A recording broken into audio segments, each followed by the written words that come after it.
quitté aujourd'hui l'hôpital après une semaine lors de laquelle les services de santé m'ont sauvé la vie, sans aucun doute. C'est difficile de trouver les mots pour exprimer ma reconnaissance. Mais avant cela, je veux remercier tous.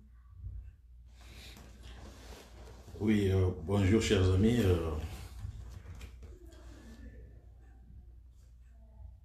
Excusez-moi de vous prendre à cheval comme ça et juste une petite préoccupation. Disons, moi, alerte moquée. Oui, il faut sauver ma vie à Batou Bandekonabiso. Donc, cette petite vidéo de quelques minutes, je pense, s'adresse à Bandekonabiso Bazalina Diaspora, donc à nos amis au Bazali na Bamboka Moussous. Je ne pense pas que ça s'adresse à Bandekonabiso Bazalina Diaspora africaine. Bien que dans la diaspora africaine, je pense que ça peut concerner aussi nos frères et sœurs au Bazali la diaspora congolaise au Bazali en Afrique du Sud, mais je ne suis pas sûr que ce que je vais dire est allé concerner Bango directement, mais ça peut arriver parce que au Tozomona Batubazo Sala, ce que je vais dire en Afrique du Sud peut Bazali. Comme vous le savez, coronavirus oyondenge bandaki na Chine et Panzani est cueilli partout en Europe, en Amérique, et Bamboka Moussousi Asie, même pas dans Bissomoko en Afrique. Les lots aux hommes par quelle magie nazoye bate. Bandeko nabiso africain ou bazali na Chine bazali victime de discrimination soi-disant coronavirus, donc les africains noirs, donc bangonde batubazo panza coronavirus. Et vous voyez comment est-ce que théorie au babenga en anglais social construction, je ne sais pas en français, je pense on dit je pense c'est la construction sociale, c'est-à-dire que c'est qu'on dit par exemple Bangala balingi komela masanga mingi, one is social construction, c'est-à-dire que des gens pensent que ce qui va coûter na mutumoko batumi balé et va conclure mbala moko ce qui va moni batumi balé bazo mela masanga mingi et bazo appartenir na tribu moko ou bien na province moko, automatiquement batuana bakomi basolar. Donc c'est comme ça na social construction ndenge baya ko sala na makambo ya ba race, c'est-à-dire que mindele bazali supérieur na batu mwindu. Alors, bajonatre pe na na bango babimi barobi biso tozali supérieur na batu mwindu. Alors, supériorité wana toyebite ezali en quoi? Parce que biso batu tozui moins chance ya kotanga na bango na mindele, ya kotanga na bajonatre, tozui pe chance wana ya kotangisa mindele, ya kotangisa bajonatre. Je ne vois pas supériorité ya mindele ezali esika nini. Je posais cette question à beaucoup de mes collègues étudiants Nazaï Kotanga na Bango, na Corée ou bien na Canada. Nazaï Kotuna Bango toujours dans l'auditoire, mais je ne vois pas pourquoi vous vous défendez toujours que vous allez supérieur na Batowindo. Nous étudions ensemble. Est-ce que vous constatez une différence intellectuelle entre Biso Batowindo na Bino Mindele? Différence exacte et peut-être, je pense que ce que tu as dit malam, tozali supérieur na bino parce que mutu mwindu ce qui vraiment avant na kotanga, il veut étudier, elle veut étudier. Je pense que quand on se donne vraiment à étudier, nazomona supériorité à mindelete. Na banayi komona ngote. Et maintenant aussi tu as eu chance à kotangisa bango. vous allez voir les étudiants dans quatre auditoires qu'il y a des bêtes, des idiots, aux hommes qui au tali même ou toi amundele er tozala qui banamike tozala qui toujours n'a pas pensé wana que mundele azali mayele mingi mais vous vous retrouvez devant bango devant banana bango bozo tangisa bango vous remarquez que vraiment ba idiot bazali ebele. Alors le problème est que la Chine, si vous allez observer discrimination raciale, soi-disant, noir, bazali ko propager virus ya corona. Et pourtant, tu as vu ce que virus wana e bandi na Chine, na ville moko ya Chine, et batu mingi bazolo bayango la maladie des Chinois. Lelo na Chine baluki coronavirus est comme la maladie ya africain ba noir. Et il semblerait que na Congo et pas na biso le vice-président de l'Union européenne avant dans le Congo. Ba noir, les Africains, les lots, bazali discriminés. Na Chine, na moni kaka pays moko, je pense, Ghana, où le ministre des Affaires étrangères ya Ghana, a bengisi ambassadeur ya Chine pour se renseigner au juste qu'est-ce qui se passe contre les Noirs en Chine. Mais l'Union européenne, l'organe où ils sont censés protéger les Africains, président dans silence radio, le vice-président, il semblerait qu'il y a un Congo et pas d'Abisokuna, silence radio, n'a évité ce qu'il y a traumatisé dans l'aventure, dans le théâtre, dans le Congo. Toujours qu'à ta phrase de mon côté. Nous avons écrit un courriel na président ya parlement ya Chine pour toyeba ne fût-ce que pour na ba réfugié toyeba qu'est-ce qui se passe parce que ezali inconcevable toyebi virus ndenge bandi lelo e comme na Chine ba noir ba comme discriminé que bango bato bazali porteur ya virus ya corona. On ne sait pas, peut-être comme Tozali na Tongo, bakoki akoki ko répondre biso.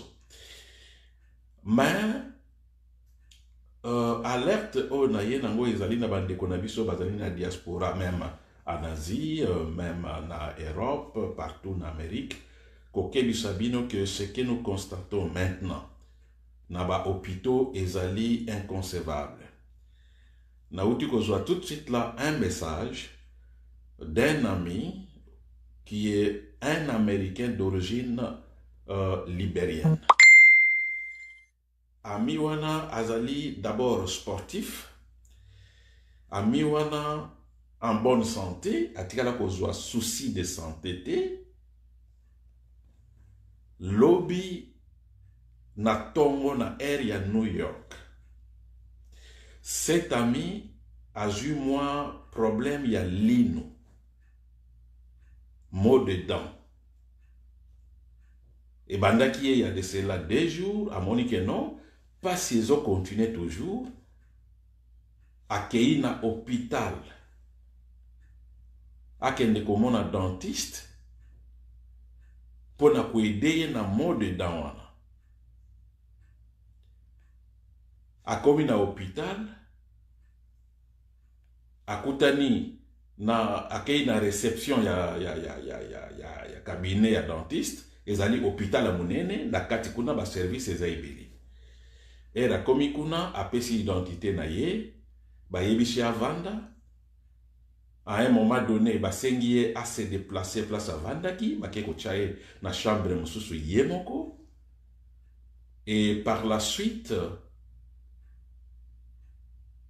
baye komemaye na département mususu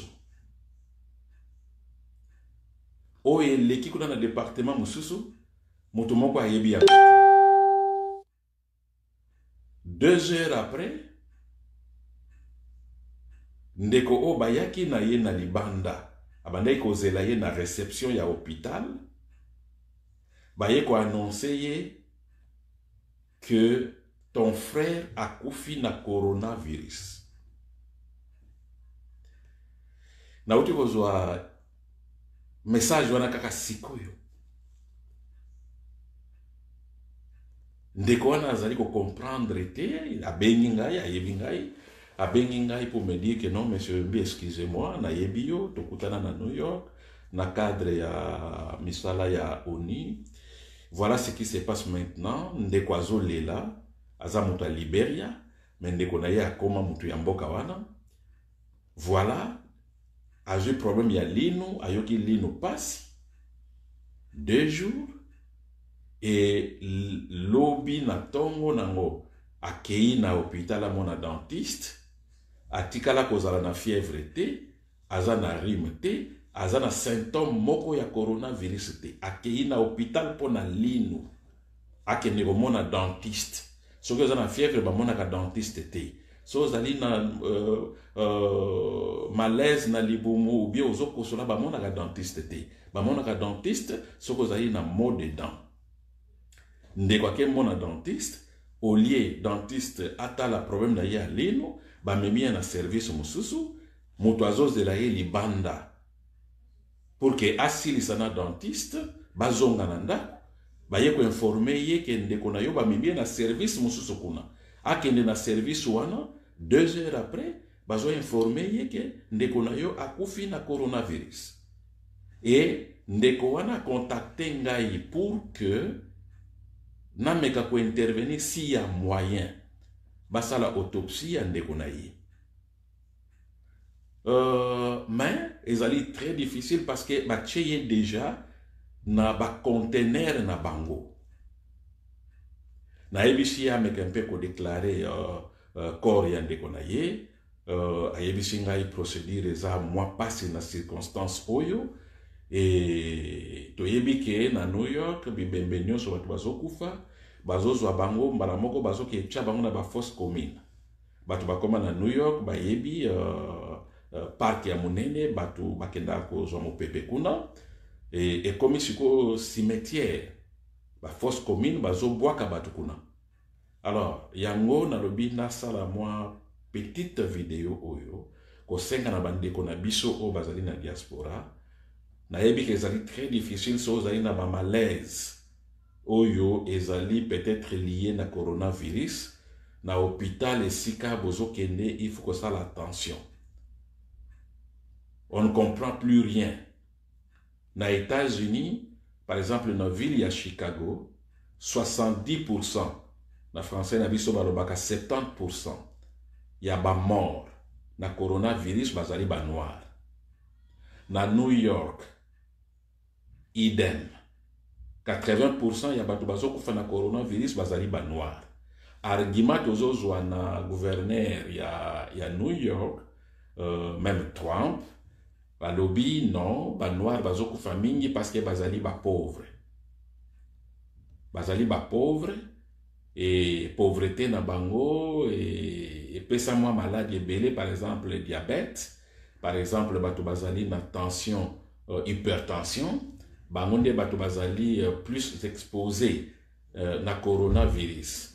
Mais moi je connais beaucoup de blancs au bazali ba diabète, ba diabétique plutôt. Et naebi ba blanc et belé au bazali na hypertension. Et pourquoi bazali kokufati kaka ba noir ke ba noir on a bazali na diabète, ba noir on a bazali ba hypertendie et yamwana coronavirus ezo ba omiki. Soki okei na Europe bandeko balam tozali kozwa na Europe, c'est la même chose. La plupart ba mikolo na ba noir.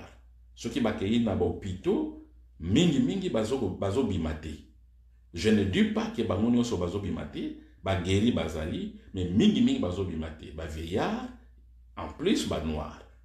Alors, moi petite vidéo où ezali juste na bandeko na biso tozali na diaspora. So oyoki moi malaise, mais ka un peu ko bundana nanu yo moko na ndako. Parce que ce qui ba memi yo na hôpital, ba ke placé na urgence. Na urgence wana ozana droit ya garde malade te ya ndeko na yo po a surveiller ayeba nini bazo pesa yo kisi nini bazo pesa yo ezali pasi. Alors bato oyo bazali censé ko sauver biso pour que ba sonner tirer sonnette d'alarme oyo et leader na biso africain, leader na biso président na biso.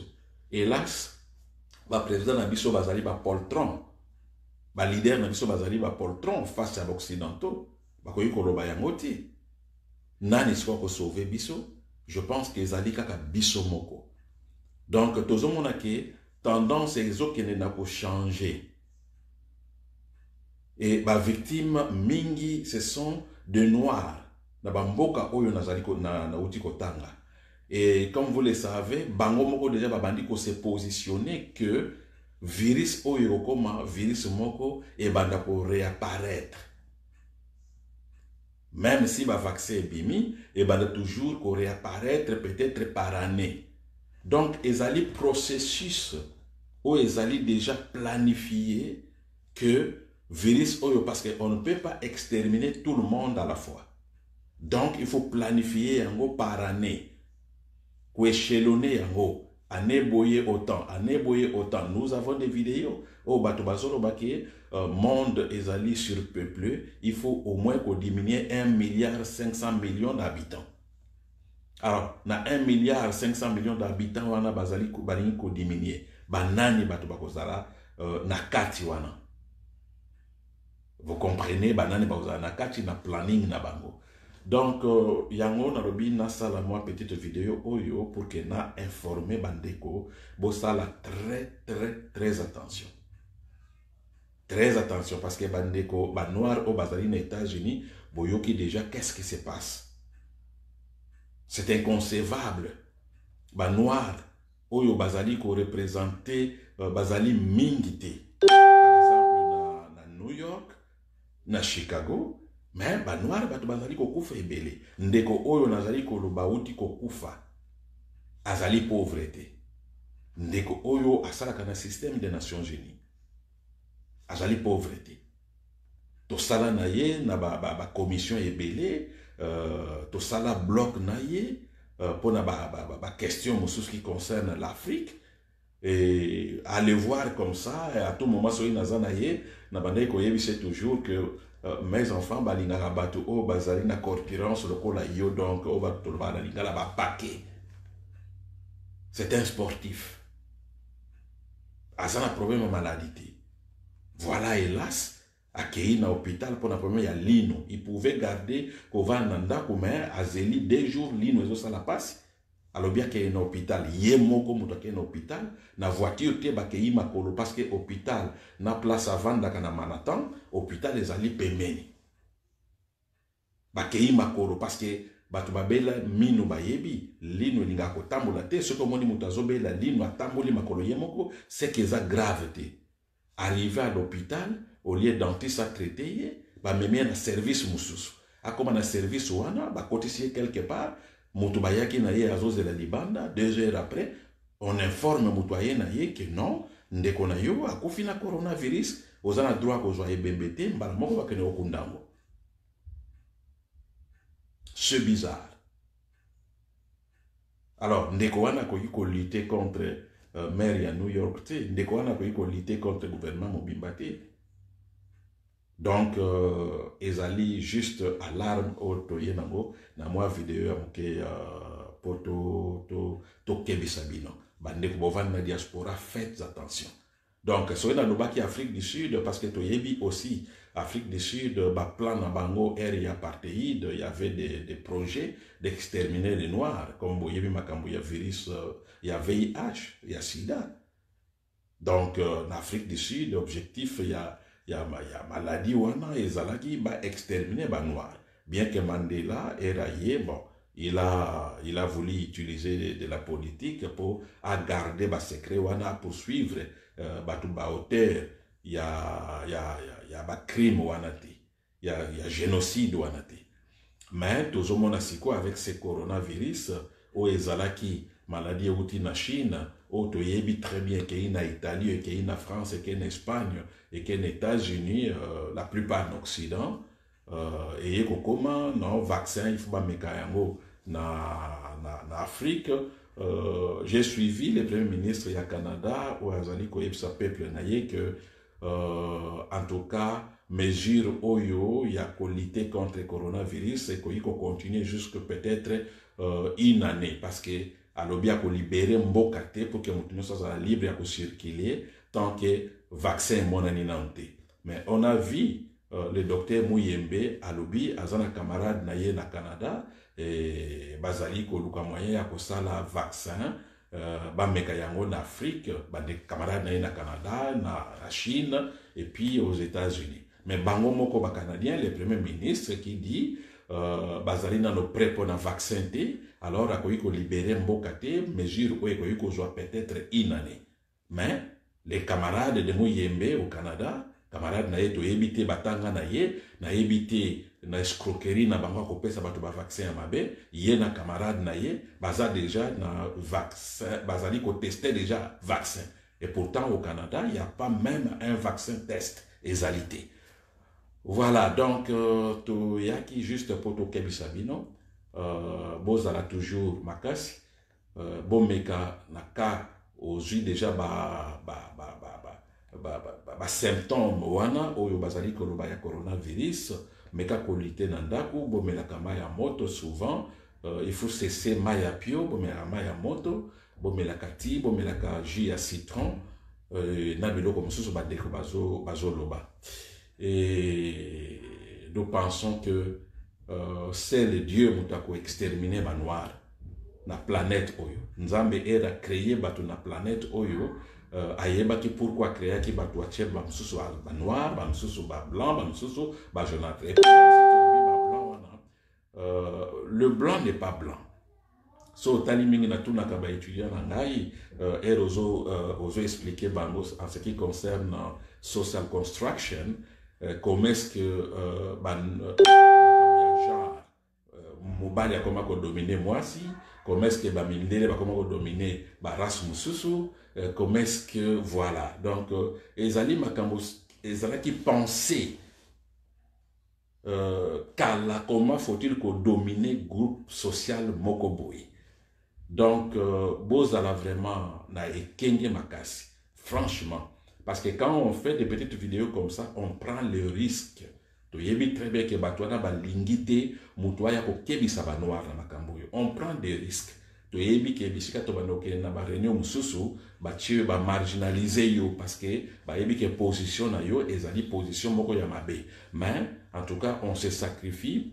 On ne peut pas laisser baboma bango lokola banyama na abattoir na banyama kutu tozomona activiste contre vie ya banyama a fortiori vie ya bahumain et ezali difficile parce que nous ne sommes pas préparés en tout cas tout ça la contrebalance ya biloko ezoleka contre ba noir botala tabino moko na Chine to yebi virus oyo ndenge nini bandi na Chine lelo virus oyo comme virus ya ba noir.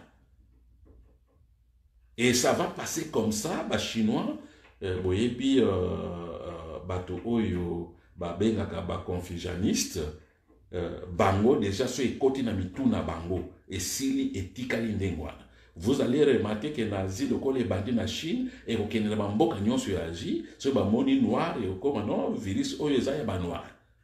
Voilà. Et bon, bande ko na biso ba noir bazali na États-Unis, mawa mingi. Nous sommes faibles pour nous protéger bango.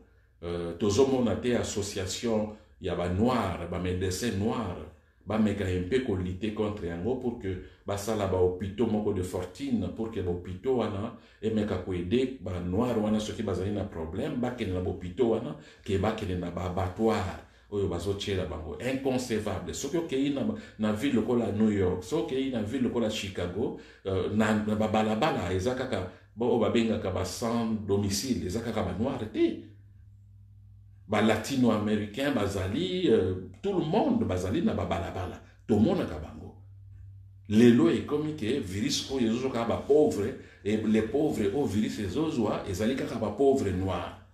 Donc ba pauvre hispanique ba Amérique latine bazate ba pauvre asiatique bazokufa te ba noir bazokufa et wapi ba leader noir bazali wapi ba leader noir. Voilà, merci beaucoup et on se revoit prochainement. Je connais cet ami, dans un peu affecté. Naebi ami, on a très bien, Toyebani Naye, Tokutana Naye, premièrement, na loi Oyeuti Koleka concernant les réfugiés, ou bengi pacte mondial pour les réfugiés et le pacte mondial pour les migrants travailleurs. Donc, nous avons travaillé ensemble dans New York, nous sommes allés ensemble dans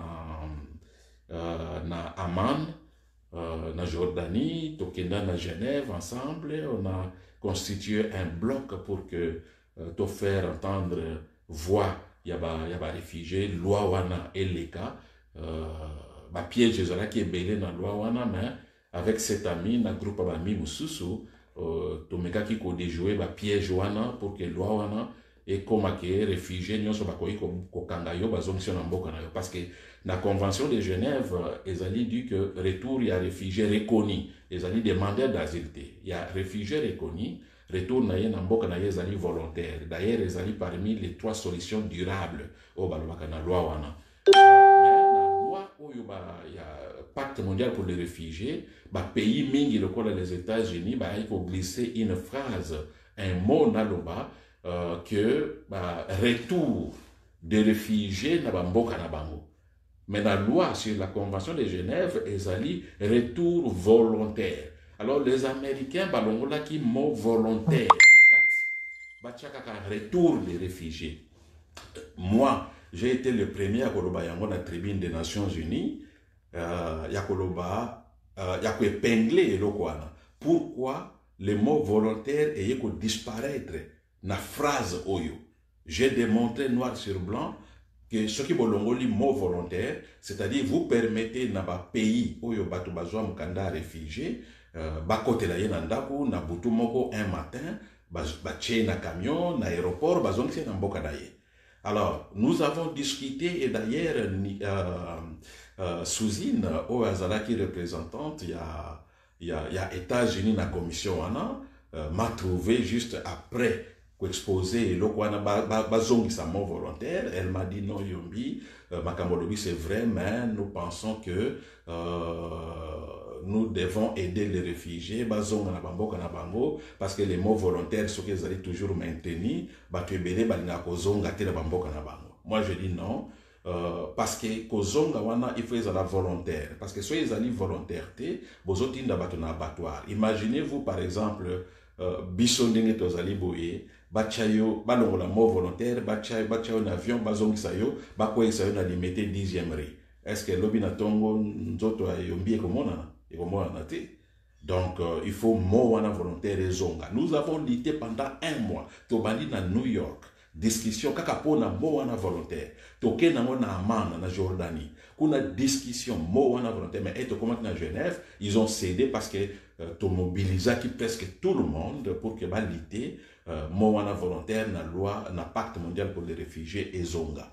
Donc ndeko oyo nazoloba, nous avons été ensemble bloc pour na eloko wana, et voilà, hélas on m'apprendra que akikokufa azalaki na promis ya linu ba même en hôpital et comme non akofi na coronavirus, et pourtant akendaki pona makamba coronavirus c'était. Qu'est-ce qui s'est passé dans cet hôpital? Ngaina bino eza toza na impossibilité de vérifier. Voilà, donc merci bandeko, bozala na kokeba, bo se protéger, bo malibanda te inutilement. Ce que obimi libanda zala prudent, distance zala kosukula maboko à tout moment, bo melakama ya moto te ezoto kaka même wam, donc on balobaka tiède. Voilà, et nous avons aidé biso. Mais sinon, en tout cas, ils allaient passer. Tozali na bato o bakoyi ko wela biso te banoir. Nos leaders bazaba portron ba lâche. Voilà. Donc nous, même si na sala kana yoko na système des Nations Unies, il faut que télé medabino to télémaka. Problème ezati. Donc bloquer moi na ya sous mais pourvu que na la vérité na ngai et pas na c'est pas possible makambo ezoleka. Merci beaucoup. Nazali un peu affecté pour la camarade wana. Bon, et bienvenue au monde nate ba ke kunda mbala moko. Et voilà, merci beaucoup. nazalaki na émission na bandeko mosusu, mais en tout cas nameki ko suspendre yango parce que force penza ya koloba mingi ezate. J'ai perdu vraiment un ami. Merci et au revoir.